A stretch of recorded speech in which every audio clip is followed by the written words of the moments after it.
Good afternoon again, Director Matibag. Good afternoon, sir. Director Matibag, in relation to Article 4 of this Articles of Impeachment, you were likewise subpoenaed by the House Committee on Justice to attend its mini-trial, correct? Yes, sir. Was it a subpoena? Objection, Your Honor. Asked and answered, Your Honor. Asked and answered. Was it a subpoena ad testificandum or duces tecum or both? I recall that this is a subpoena duces tecum in ad testificandum. And you appeared on various dates, but you appeared on April 29, 2026, correct? April 29, yes, sir. All right. Now, you issued Administrative Order number 11 on April 16, 2026, correct? Yes, sir. So, AO 11 was issued only 13 days prior your appearance before the mini-trial.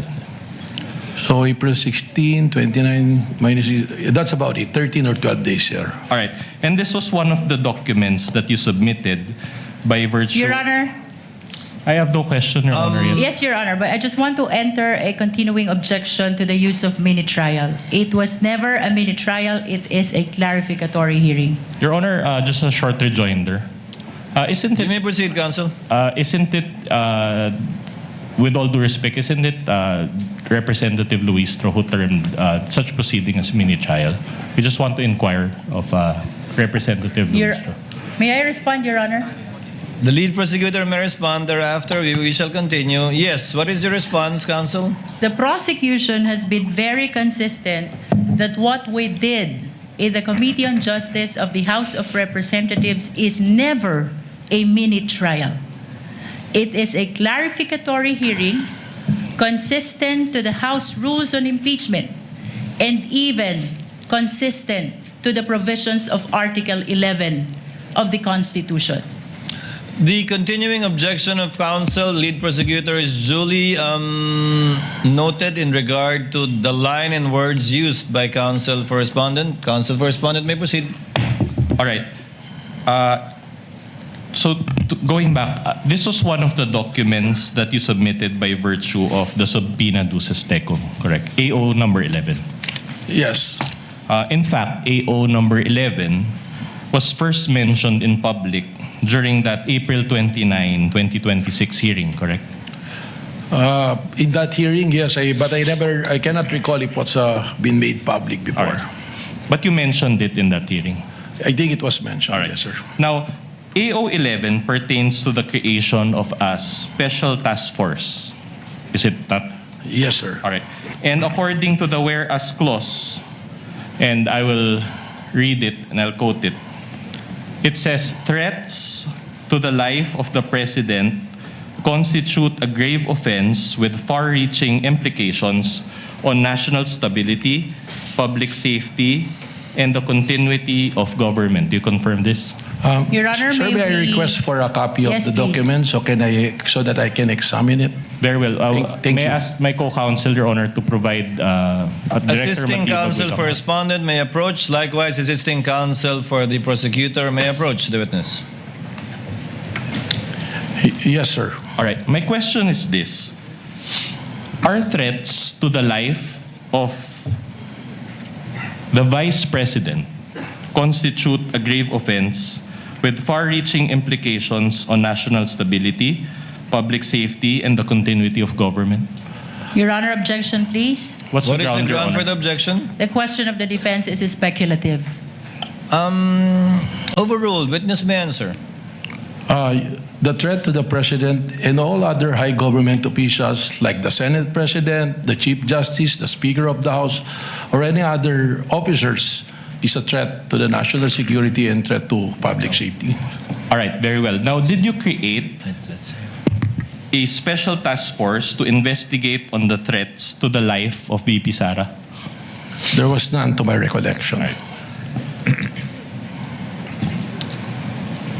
So, let us recall the interview of Dempsey Reyes of the Philippine Daily Inquirer.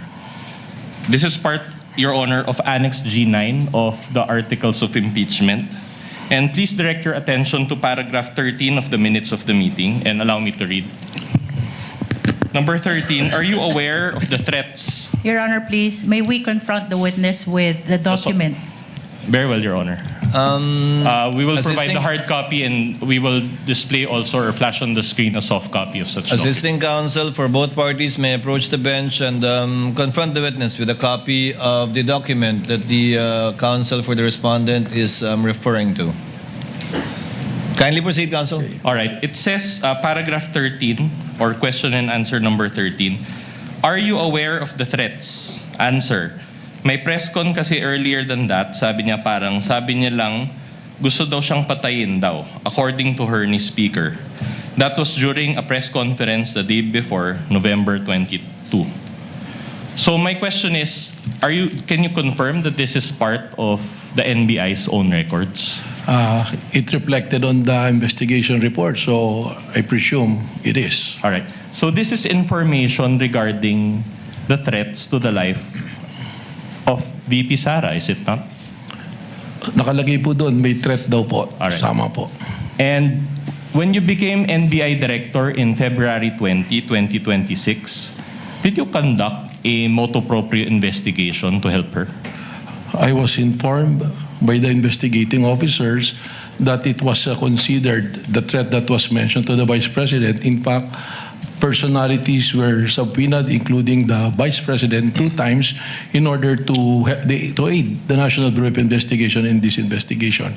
However, to no avail, there was no attendance from the personalities that was invited. All right.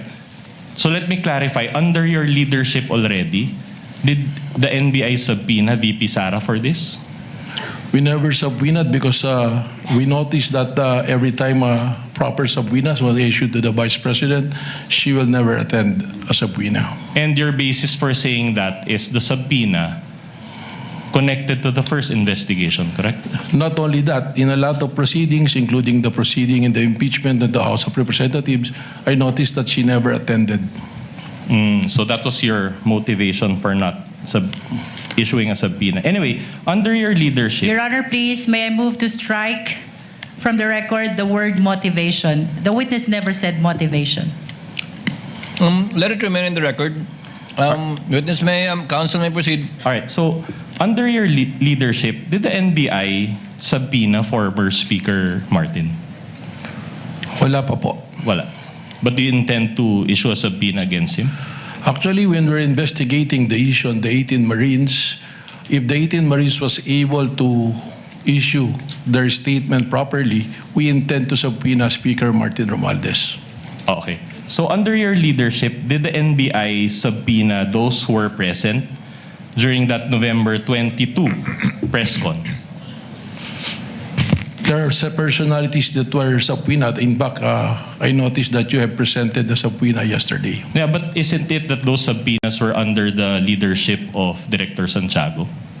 Well, as to the investigation of at that time, it was already been the subject of a resolution pending before the Department of Justice. So in other words, insofar as the alleged threats to the President, there is an ongoing investigation. But in terms of the alleged threats against the Vice President, there's no ongoing investigation. Because there is a big difference, Your Honor. Okay. How about Princess Maui, for example, from the November 23 press con? Was she subpoenaed under your leadership? Asked No. and answered question, Your Honor. This is the first time about Princess Maui, Your Honor. Your Honor, it has been asked already during the cross. No, the ground is correct. Asked and answered, meaning the witness already answered, no, he did not. All right. Counsel may proceed. But you mentioned a while ago that there were 2 subpoenas issued against VP Sara, correct? Yes, sir. Based on the record that was turned over to Yeah, but those 2 subpoenas were issued by former Director NBI Santiago and not under your leadership. by the National Bureau of Investigation, yes, under the leadership of Director Santiago. But just to clarify, under your leadership, no subpoena. The subpoenas, Asked and answered, Your Honor. Asked and answered. Move on, counsel. All right, I'll move on. Now, you mentioned yesterday that for grave threats and inciting to sedition, these are still pending before the DOJ. Asked and answered, Your Honor. Asked and answered, counsel. All right. Move on. You likewise mentioned yesterday that you have an ongoing investigation. And my question is this for the alleged contracting for the assassination? Yes, that is very clear. I was able to explain that yesterday. Okay, and particularly, the ongoing investigation pertain to the leads that you have to the alleged person that VP Sara talked to. Among others, Your Honor. But no subpoena has been issued to such alleged person under your leadership. Because we are under a case build-up status. It is an ongoing investigation as mentioned yesterday, sir. Okay. Now, let me just clarify. In a subpoena, the NBI must specifically identify the felony or crime for which you are issuing the subpoena. Is that not the case? Yes, we provide what is the crime that So- we will investigate. Okay, very well. So here, what will be the felony or crime that will be indicated in the subpoena? But you have to remember, we are also have the mandate to protect the Constitution, to protect the peace and order. And if it goes to the national security and peace and order, we are also mandated to investigate. Your Honor, with all due respect, Your Honor, the answer was not responsive. Your My Honor. answer was very specific.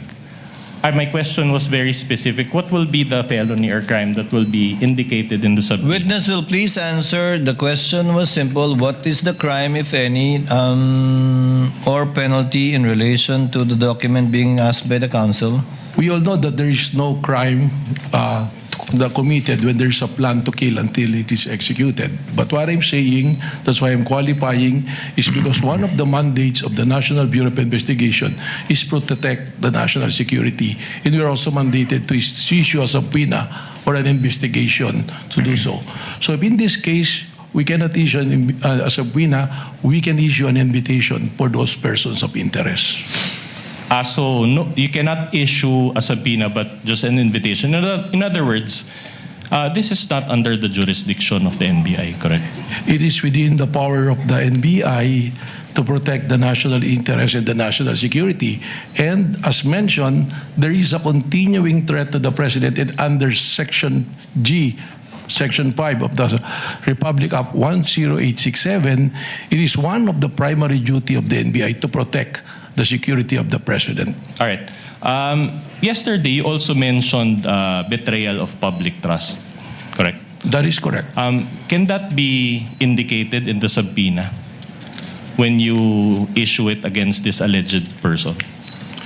It can be or it can be not. But why will we put the subject betrayal of public trust if the person being subpoena is not being tried for betrayal of public trust? What if it's against the Vice President? Just to clarify, can the subpoena indicate betrayal of public trust? We cannot put that because that is not a subject of a case under the revised penal code or a crime.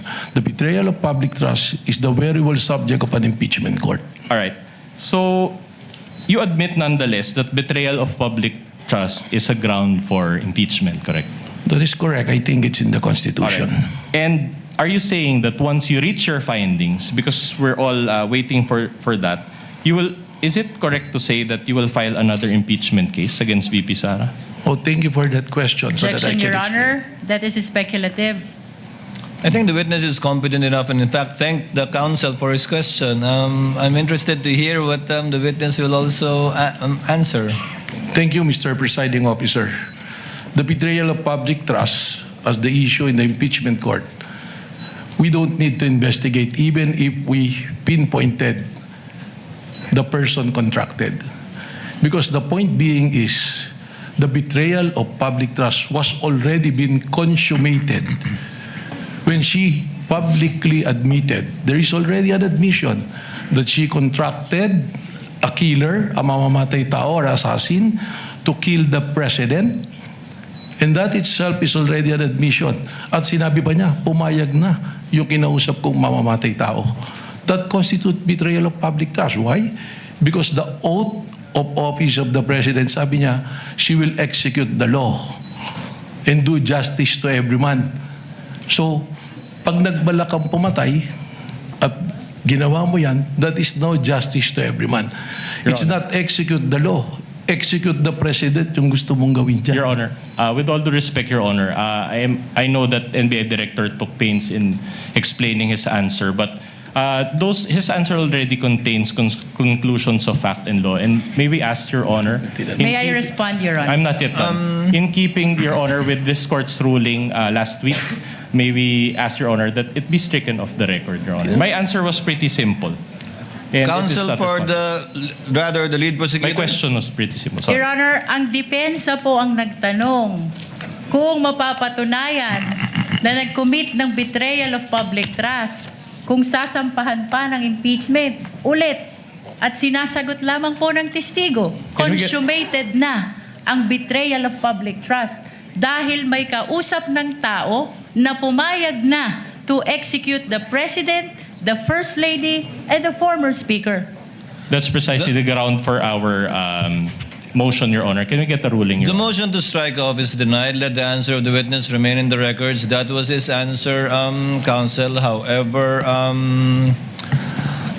interpretative it may seem with respect to the law, since the witness was qualified yesterday as not only being the NBI director, but also engaged in the legal profession for decades and is in fact a former law dean. Let that remain in the records for the consideration of the senator judges. You may proceed, counsel. All right. My question is this.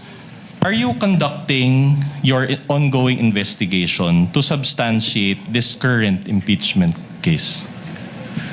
Again, sinabi ko na po, kung ang pagbabasihan is betrayal of public trust, nandoon na po. Bakit po namin hinahanap A yung simple- kinausap na papatay? With all due respect, Director, simple yes or no will do. Hindi po, dahil sinabi ko na Alright. nga, Can you rephrase your question, counsel? So are you conducting the ongoing investigation to substantiate this current impeachment case? no need to substantiate because it's already been established. All right. So Now, the answer, Director Matibag, so the answer is you are not investigating anything in connection with the current ongoing impeachment case. Yes, because it's already been established. all right. Proceed, counsel. Insofar as the leads to this alleged person, do you share information to the Cybercrime Division? Kasama po ang Cybercrime Division sa aming pong committee. Kaya kung ano po yung mga findings na nandoon, kasama po sila kung sila po ang pumunta. Subalit, kung ito po ay meron pong level of security na hindi naman kailangan malaman ng Cybercrime Division, hindi po namin ito ibinabahagi sa kanila. All right. So because after all, the Cybercrime Division is Your part. Honor, please. What's the question? What's the objection? May we know if the defense is making a manifestation or raising a question? I am going to the question. He was Your Honor. about to ask a question, I believe, counsel. Let's allow him to finish his question. Counsel may proceed for the So, respondent. Because the cybercrime is part of the special task force, correct? That is correct po. How about Agent Lotok in particular? Do you share the leads to this alleged person with him? Hindi po siya parte ng Special Task Force. But wasn't he part of the cybercrime division as well? Hindi po, siya po ay regional director ngayon ng BARM. Yes. But he was once part of the cybercrime division. Dati po yun nung hindi pa po ako Alright. director. Okay. Now, let's go to the special task force that you mentioned. You have one team leader and two assistant team leaders in your special task force, correct? Tama po. All right. And then how many members from the NCR? Ang NCR po, yung po ang buong division na kasali at ang tumatayo po na representante nito ay yung kanila pong regional director. But you mentioned that they are members of the special task force. In your estimation, how many from the NCR are involved? Ang NCR po, we give the freedom to the regional director kung ano pong aksyon ang kailangan niya aksyonan at ano pong team ang kanyang bubuin for purposes of doing a particular investigation in relation to the said task force po. Your Honor, may we respectfully again ask that the court give a directive to Director Matibag to give a more responsive answer. My question is how many? So he can May I comment, Your estimate Honor? a number. Counsel for the respondent, the question was how many? The answer of the good director was it depends, and it would depend on the NCR regional director how many he would assign. Witness will answer if he knows. If he does not, he may so respond as well. Mr. Presiding Officer, sir, the thing is, depende nga po kung ano po yung magiging operation or surveillance na gagawin, we give independence and autonomy po doon sa regional director kung sino po at ilan ang i-assign. That's why ang composition po ng Special Task Force ay binubuo po ng 3 na individual at 5 pong divisions po namin. Dahil nga ang rason po nito ay piniliwanag ko po kahapon, masyado pong malawak yung nagiging banta na it already transcends to an issue of national security po. Okay, so you cannot give a number. Your Honor, Kasi that's an depende ask nga and po answer. sa It depends. So sa no kung definite. ano operations Let po. the presiding officer ask a clarificatory question. Hindi naman po mutually exclusive yung naka-assign na ahente po ninyo sa isang kaso lang, di ba? Tama po, Your Honor. So yung national, yung director nyo ng NCR, kung ilan mga ahente na nasa ilalim niya, posibleng 5, 10, 20, 30 iba't ibang kaso ang tinitingnan nila. Tama po. At kung ano man yung kaso may mainit o mainit na dapat panghawakan o malapit nang makuha o mas maraming taong kailangan, lalagyan niya ng tao, tatanggalan din niya, depende kung saan kailangan. Yes, Your Honor. Tama po. So is it correct to state that at any one time, that number will change? Tama po. Eksakto po. You may proceed, Counsel. All right, so that's for the NCR. Is it the same case for the Cybercrime Division or the CCD? Sa lahat po ng units na nandoon, parehas po yung ating pong protocol na ginagawa. But just to clarify, I'll go through it one by one. So it's the same for the Organized Transnational Crime Division? Ganun din po. All right. For the Technical Intelligence Division? Tama po, sapagkat standard po yung All right. procedure namin. For the Digital Forensic Laboratory or DFL? Tama rin po. All right. Now, are these members of this special task force given additional salary for their work for the special task force? I think that is not allowed po under the law. Baka po bumagsak kami sa audit niyan or sa DBM po. So they're basically working with the special task force for free? Hindi po libre. Empleyado po sila. Mayroon po silang sweldo at parte po ng trabaho nila yung ginagawa po So in other nila. words, that's already part of their main job description? I think that's how the government system work po, respectfully. All right. Now, yesterday, you brought confidential records regarding your leads, correct? Tama po. Did you bring those records again today? Nandirito po. Nandun. Sa akin bayong po. And are these records from the special task force? Iba-iba po, halo-halo na po. Halo-halo na. All right. And you mentioned that you cannot share these records to the public. Is that the case? Tama po, binanggit ko po kahapon. All right. Now, if the Honorable Court issues a subpoena, will you comply? Pag-aaralan po natin kung naayon sa batas ay beti nating ipagbigay alam po sa impeachment court na ito. All right. Don't you believe that ang katotohanan ay hindi confidential? Meron po tayong proseso na sinusunod. Kung ito man ay totoo at ito'y magbabiolate po sa batas, baka hindi po natin dapat itong gawin. Dapat hindi payagan, no? Hindi po hindi dapat payagan. I think sa linya po ng inyong Objection, Your katanungan. Honor. The question is already argumentative. Okay, I'll just move on to a new point. Anyway, during the time of Director Santiago, and let me lay the basis, no? Around 15 months, they didn't identify the alleged person that VP Sara talked to. And based on your testimony yesterday, it will take 3 to 6 months, even more, for this special task force to come up with definite findings as to the identity of this alleged person, correct? Sinabi ko po 3 to 6 months, hindi po even more. Okay, we'll just check the transcript for that. But at any rate, will this task force continue to exist and operate until you finally identify this alleged person, or does it have a time limit? Kailangan po aming matagpuan yung pong taong binanggit na kinausap po. So as long as you cannot provide a concrete output, the special task force will continue to exist. Asked and answered, Your Honor. Asked and answered. Move on, Counsel. All right. By the way, does NBI have intelligence funds? Wala po, sir. Wala. All right. Now, you also mentioned about the Rage Coalition event yesterday in Club Filipino on April 12, 2026, correct? Tama po. All right. Now, this was already around 14 months from VP Sara's press con, correct? Tama po. Now, my question to you is this. Was VP Sara present in that April 12, 2026 event? Wala po siya, sir. All right, no. Now, you mentioned also the concept of kinetic force. Can you recall? Yes, sir. All right. Now, my question to you is this. Despite the lapse of 14 months and the absence of VP Sara in that event, you still concluded that this event was still part of what you call kinetic force. Is that the case? Tama po. All right. And based on your findings, this kinetic force came from VP Sara's November 23, 2024 press con, correct?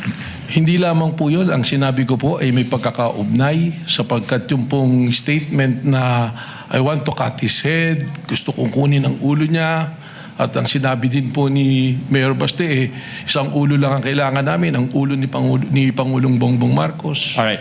So, you mentioned also that there was a participant in a PBBM rally that shouted, "Barilin na yan." When did this happen, if you can recall? Hindi po ito rally, meron pong event, ang okay. ating pong Pangulo sa Nueva Ecija, naka-live broadcast po ito sa RTBN at meron pong nag-komento bigla na sinabi, barilin na yan. Can you recall the date of that event? You said event? Hindi ko po ma-recall yung exactong date pero nandito rin po sa All report right. sa amin yan. But is this also part of the kinetic force that you mentioned? Lumalabas po sa amin pong pag-aaral. How about yung nangyari kay Undersecretary Claire Castro in Canada? Is this also part of the kinetic force? Irrelevant, Your Honor. Your Honor, I'm trying to lay the basis, Your Honor. Witness may answer. Well, If he ito knows. na nga po yung sinasabi natin na nagkakaroon po ng malawakang kaguluhan na epekto po ng madalas na pagbabanta at seryosong pagbabanta sa Pangulo na ngayon ang mga itaong kahit na ordinaryo ay inaatake po. Hindi lamang ang Pangulo kundi ang iba pa rin pong matataas na posisyon. So the answer is yes, it's Yes. part of the kinetic force. So in other words, this kinetic force can reach foreign countries. Lumalabas po na gano'n. Okay. Dahil marami po tayong Pilipino na nandoon na napapanood po That's sa social okay, media. Director.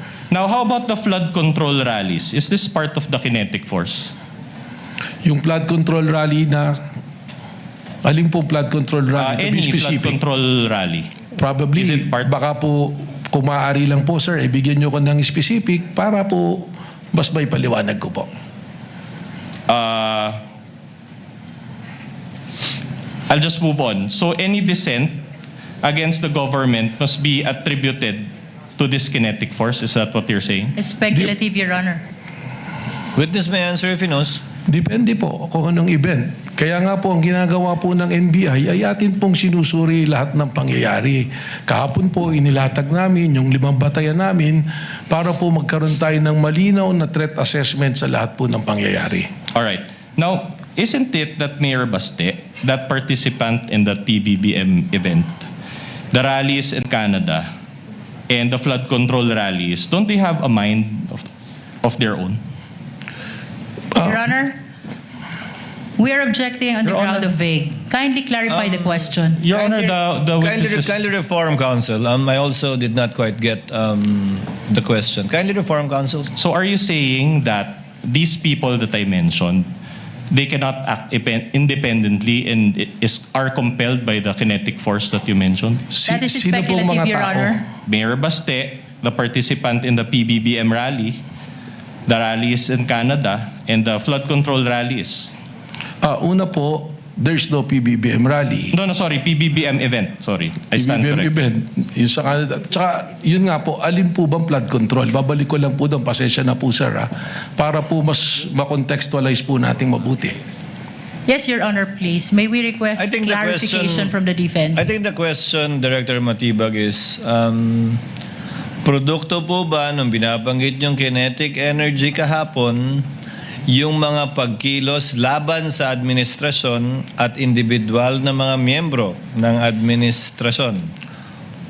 Respectfully, Your Honor, sapagkat marami pong may pagkilos po na iba-ibang grupo. Sa na nakikita po posibleng natin. hindi. May pagkilos na hindi, may pagkilos na Tama oo. po. Kaya we have to qualify, we have to treat each event independently and apply the 5-factor test that we are being applying po sa mga pangyayari po. So hindi porkit laban sa o tutol sa gobyerno, sa partikular na opisyal ng gobyerno, ay ito na yung binabanggit yung kinetic kahapon. Tama po, Your Honor. Counsel may proceed. All right. My question is this. Is this kinetic force still active today or has it stopped? Malinaw po, may mga pangyayari pa rin po. And should we really stop this kinetic force or just allow it until 2028? Hindi ko po, pakiulit po. Anyway, I'll withdraw that question. Just move on to a different question. Is this kinetic force a legal concept? Ito po ay konteksto sa aming base sa aming investigasyon. Again, ibabalik ko po ron sa aming 5 naging patayan na ginagamit din po ng ibang jurisdiction para makapag-establish po ng isang threat para sa isang national threat assessment po. Again, just a manifestation that it's not responsive, but I'll just move on to a different point. Your Honor, please. What is the pleasure of the lead counsel? The defense is making a side comment to the answer of the witness. Can we please remind him to avoid making side comment as previously invoked by the impeachment court? Then Your Honor? I will raise another motion, Your Honor, that the witness's answer is not responsive. Counsels, let this not be a debate between and amongst the two parties. Let the witness answer and give his testimony. Counsel, you may proceed. All right. Was the Rage Coalition event a political rally?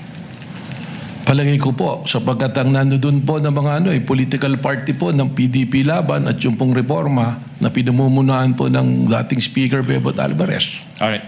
And as a lawyer and as a former dean ba, director or current dean?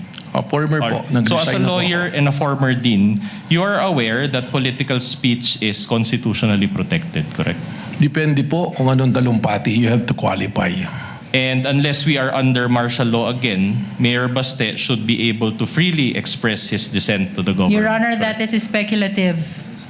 Let the witness answer. He is competent to answer that question. Unang-una, tama naman po kayo, wala namang martial law ngayon at pwede naman pong magsalita. But the freedom of expression has limitation also. Kung ito po ay nagbabiolate na ng batas at nakakasama na sa ating bayan, ay hindi naman po ito kasama na sa freedom of expression. All right. But my question to you is this. Did he directly urge the people to overthrow the government in that rally?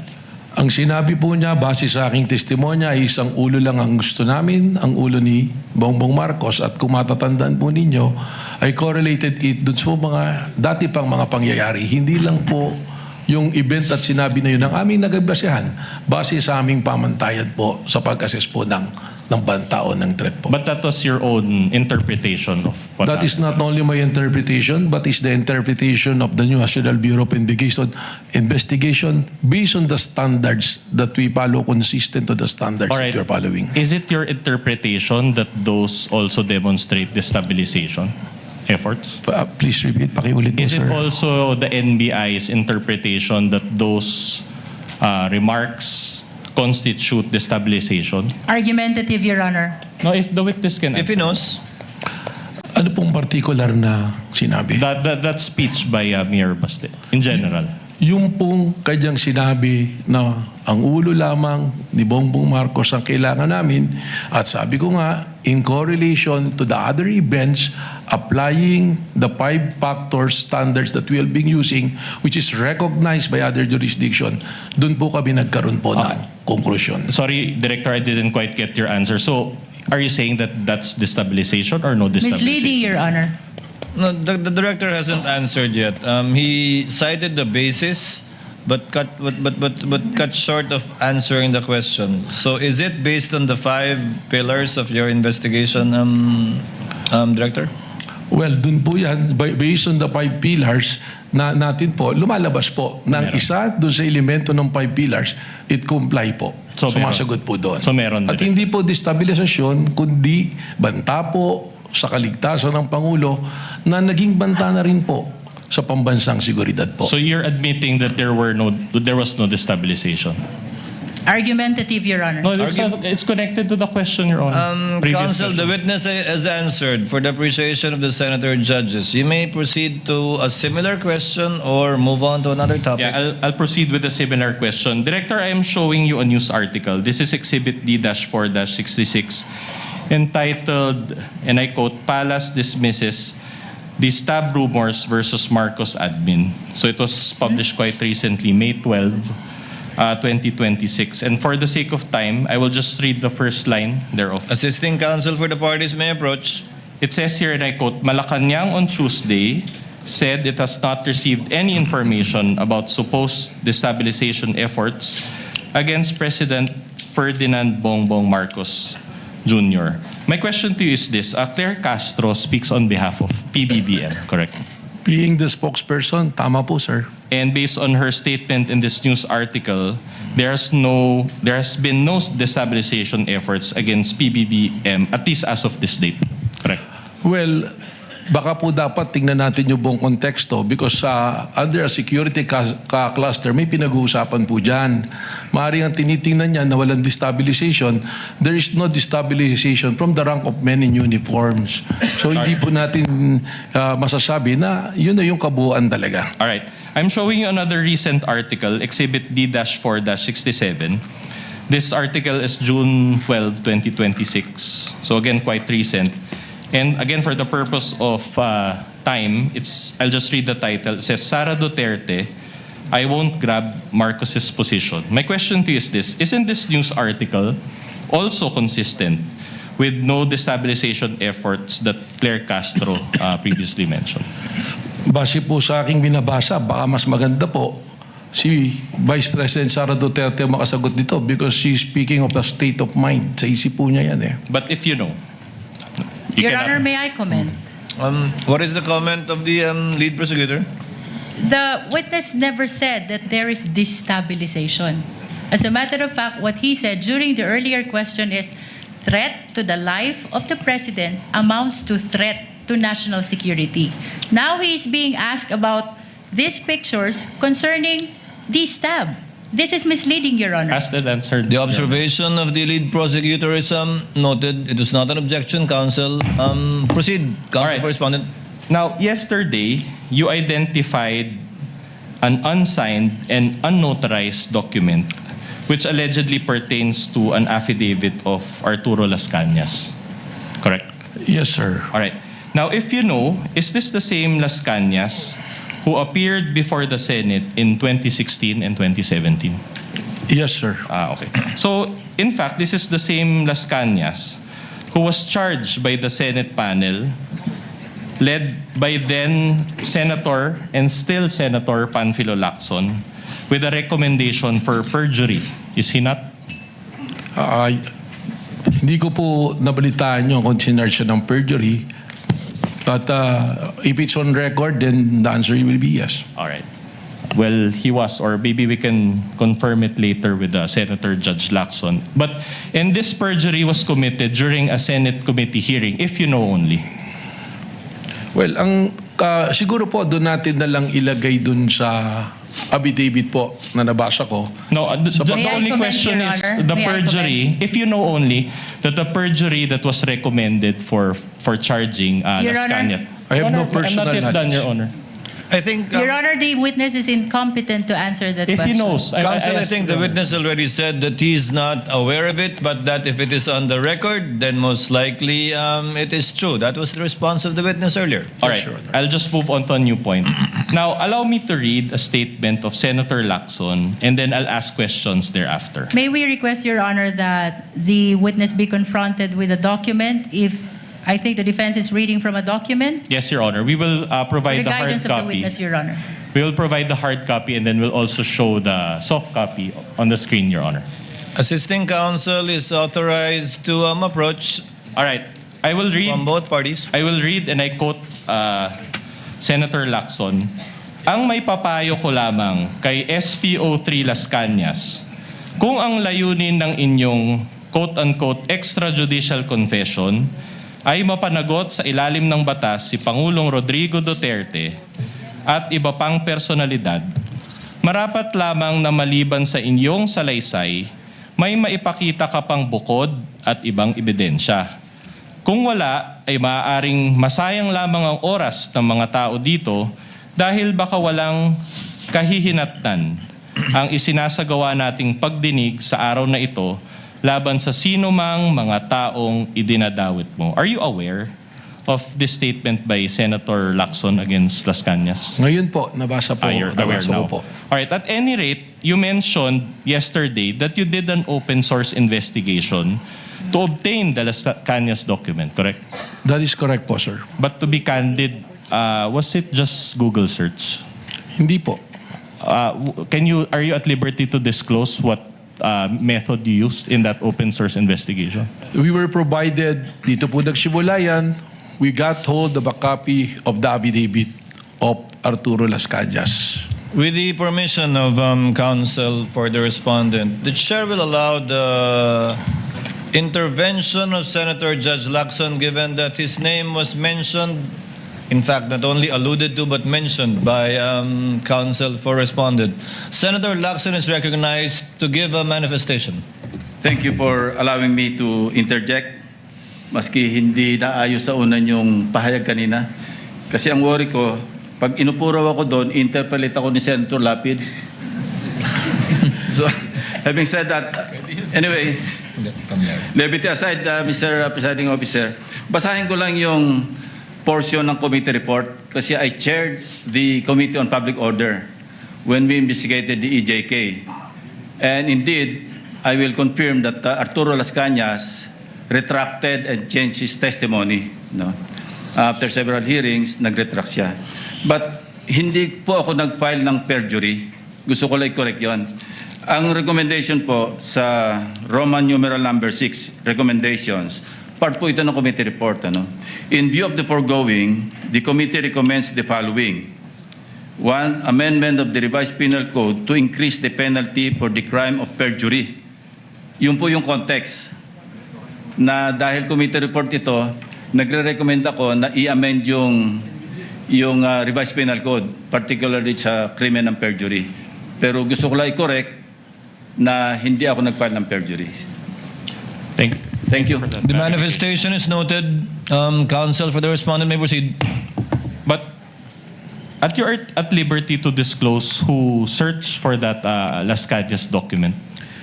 Ito nga po, yung pong dokumento, we got hold of it. Sabi nga po natin, meron po kami mga tinatawag na amin pong mga informants at mga source. It was provided to us. Nung ibinigay po sa amin to, hindi naman po ibig sabihin ay amin kaagad itong paniniwalaan. At tama po kayo. Okay. That's okay. I can ask subsequent questions regarding to that. So actually my question is, after you had obtained this document, did you subpoena Las Cañas to verify the contents of those documents? Hindi po, sapagkat he is nowhere to be found. That's enough. So without verification, you decided to believe the contents of the document that you obtained? Again, ibabalik ko po ron sa 5 nating factors. Isinama lamang namin po ito, isa dun sa mga factors na sinasabi po natin, yung pattern of violence na tinatawag. At doon po, doon sa paragraph 270, sinasabi nga po na may kinalaman sa extrajudicial killing si dating Mayor Sara Duterte at in fact, sabi pa nga niya, huwag nyo nang barilin, kidnapin nyo na lang. Pero bago po kami dumating doon sa punto na gamitin yun, tingnan na po namin yan. Alright. Sorry to interrupt you. So the short answer to my question is yes. Pakiulit po yung tanong ninyo. The question is, did you decide to believe the contents of the document without verifying it with Las Cañas? Yun nga po yung sagot po. Hindi Yes. kaagad. Kaya po ikinikwento ko nga kung paano po namin nagamit yun. Alright. So hindi po kaagad namin pinaniwalaan. Okay. Your Honor, may I just manifest that the defense is actually misleading already the witness. He kept on raising the question, did you believe right away? When as a matter of fact, the witness is explaining. Your Honor, I never meant, sorry. Counsel, with all due kindly respect. let the lead prosecutor finish. The witness has been saying that he did a lot of things after receiving the affidavit of Las Cañas, to the extent of going over the 5 factors that he testified to yesterday. But after that first question, so that means yes. The defense said yes to his question Did you believe to that right away, to that affidavit? The position of the witness, Your Honor, is no. Short Because- rejoinder, Your Honor. Actually, asked and answered by the witness. That is his response, counsel for respondent, to your question. Yeah. Move on, counsel. Yes, Your Honor. We are satisfied with that answer. But another follow-up question. So without verifying it, sorry. That's misleading, Your Honor. Allow him Sir, to finish the ju- question, just- counsel. just on What the is the point- pleasure of Senator Judge Cayetano? Just on your ruling, may be clarified because the question was, pinaniniwalaan mo ba? Ang sagot niya, hindi ka agad. So counsel was asking for yes or no. I just want to be clarified. Hindi pinaniniwalaan agad, does that mean afterwards pinaniniwalaan mo na or never mo pinaniniwalaan? Just so that the record is clear. Just that clarification. There should be no. Thank you, Senator Judge Cayetano. Alan? Witness will please answer. Yes, Your Honor. Kaya ko nga po ikinikwento yung buong pangyayari para po makita kung paano po kami dumating dun sa punto na ginamit po doon sa pattern of violence yung pong affidavit na ito. So, liwanagin ko po Director Matibag. Opo. Hindi nyo agad pinaniwalaan nung simula, pinadaan nyo rin sa inyong SOP sa investigasyon, kalaunan, pinaniwalaan na ninyo at sa ngayon, pinapaniwalaan po ninyo yung nakasaad dun sa dokumentong yun. Kalaunan po, ito ay ginamit na namin na isa sa basehan po doon sa pattern of violence pagkatapos po naming idaan sa proseso po. So, pinaniwalaan nyo na, pinanghawakan nyo na, kumbaga. Sa ngayon po, tama po, Your Honor. Okay. And pinapaniwalaan yun without issuing a subpoena to Las Cañas and clarifying the matter with him. Asked and answered, Your Honor. It's a different question, Your Honor. We're already at this point. Witness may answer. Pakiulit po. So, you mentioned na pinapaniwalaan nyo na siya ngayon as clarified by the chair. So, are you saying that pinapaliwanaan nyo na ngayon without issuing a subpoena to Las Cañas and verifying it with him? Hindi po nag-issue ng subpoena kay Las Cañas, pero meron pong naging verification process. Alright. But not with Las Cañas, who is the author of that document. As and answered po, Your Honor. The presiding officer would like to remind the witness to kindly avoid making a ruling for and behalf of the presiding officer. Pasensya na po, Your Honor. But the gentleman would have been correct. The presiding officer would have said the same thing. Thank you for saving me the trouble. But try to avoid that, Director Matibag. Sorry po, Your Honor. All right. Thank you. Thank Counsel you. may proceed. All right. Director Matibag, yesterday I identified 2 videos and you related it with the alleged pattern of behavior of VP Sara, correct? The first video that you showed, I think, involved the sheriff. Tama po. All right. But that incident, will you confirm that that incident took place on July 1, 2011? Yes, long time ago po. So around 15 years ago. Tama po. And did you still find it relevant to use that video? Under po dun sa 5 factors namin, ang tinitingnan po natin sa pattern of violence is the historical behavior. All right. Kasama po yun. With the permission of counsel for respondent, what is the pleasure of Senator Judge Ontiveros? If I may, Mr. Presiding Officer, before the defense moves on to a next question, just to ask a follow-up question of the previous topic. On this matter? On the matter of the Las Cañas affidavit, Mr. The Presiding lady Officer. may proceed with that question on Las Cañas only. Salamat po, Mr. Presiding Officer. Follow-up question, Mr. Witness. According to your testimony yesterday, you reviewed Arturo Las Cañas' affidavit as part of the larger investigation concerning the Vice President's capacity to carry out the alleged threat.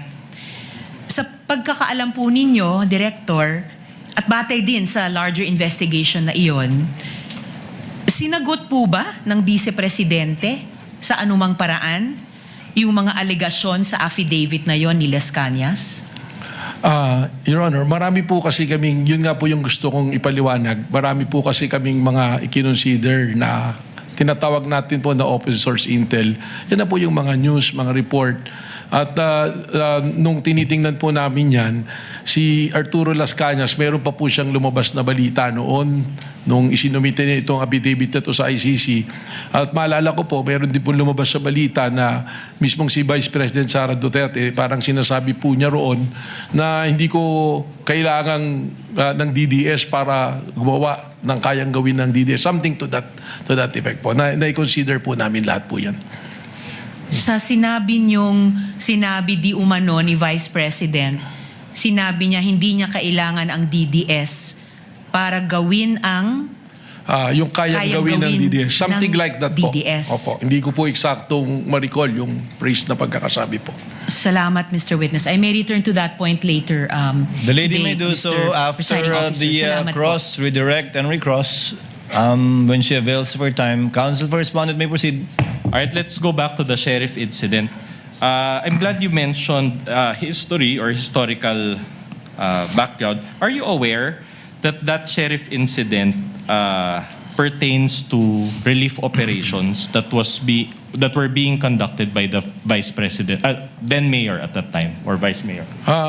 Ang pagkakaalam ko po doon sa balita na yun, itong sheriff na to is trying to enforce a valid order from a legitimate court, demolition order po ito, na ayaw ipatuloy po ng then mayor and now vice president. So, Alright. I might not be aware of a relief operation. Baka po paliwanag po sa akin. Are you aware? I'll just ask you if you're aware. Are you aware that it involved a flash flood? This incident happened after a flash flood in that particular community. Hindi po lumabas siya sa balita. If you know, all right. I have no knowledge of that. Are you aware that VP Sara asked that sheriff for an extension of 2 hours just to help the victims? Yung po yung lumabas sa balita. Alright. And this sheriff and the demolition that you mentioned involved the demolition of informal settlers in that area. Opo, kaya po may order of eviction. Ibig sabihin po, informal settlers po yung Are you papalis. aware that 30 people died during that incident? I have no knowledge of that, Your Honor. So, in other words, are you also aware that it was the sheriff's refusal to provide the 2-hour extension? That's why VP Sara got Well, angry. that is the claim of the then mayor. If you know only, if you know. I have no You knowledge have of no that. Your knowledge. Honor. All right. I'll move on to a new point. Now, you also mentioned to establish this alleged pattern of behavior, the October 18, 2024 press con, correct? Tama po. And this press con took place obviously before the material that you used, or the November 23, 2024 press con. Tama po. All right. I'm showing you a video. Your Honor will just show one video. It's around 1 minute. This is Exhibit D-4-53, and the USB is separately marked as D-4-47. And then I'll ask you questions after that. Kindly play the video. The tech through the clerk of court is so directed.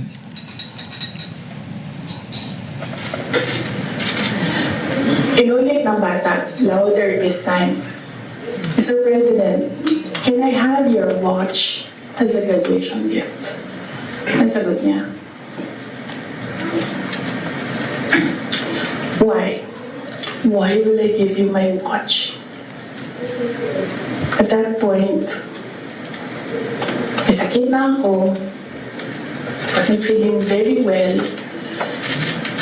Nandun lang ako, nakakatayo ako dun kasi may gamot ako. Gusto ko, ang galing mo ulo niya ba?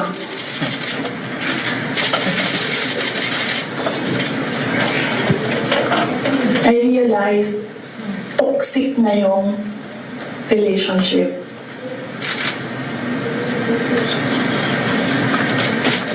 And it did not help na itong dalawang katabi ko, tumawa pa.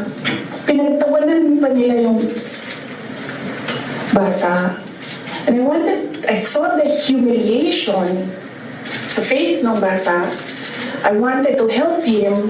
Gusto ko sabihin sa kanya, itong relo ko na lang, relo ito ng Vice President, ito relo ng Presidente, pero I hope this will do. And then I realized na baka mas lalo mapahiya yung bata if I do that. So I just imagine myself cutting his head.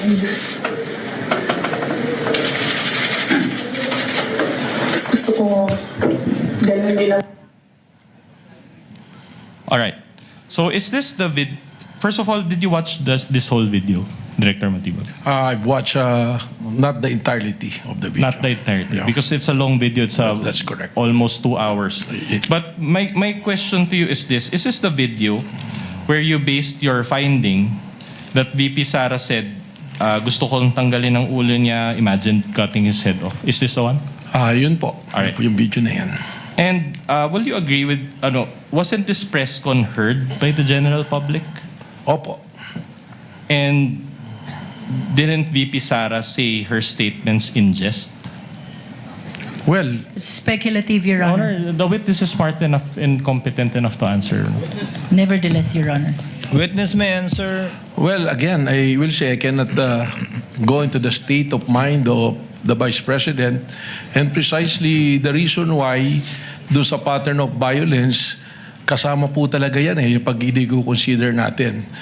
I understand her disgust doon sa nangyari, but probably pag pinagsama-sama po yung aming pong investigasyon, mga aming napanood, kasama po yan, doon po namin na-establish yung isa doon sa 5 factors na pattern of Yeah, violence. I understand what you're saying, but my question to you is, didn't you take VP Sara's statement out of context? Mahirap po para sa aming law enforcement na yung ganyang mga statement ay amin pong babaliwalayin. Katunayan, alam naman po natin, kahit nga biro, alimbawa po, yung bomb joke nga po sa aeroplano, hinuhuli natin. It's a different thing if you're doing a bomb joke dyan sa aeroplano tsaka sa open field na kayo lang. So, Alright. sa amin po sa law enforcement, we have to give credence to that and i-process po namin.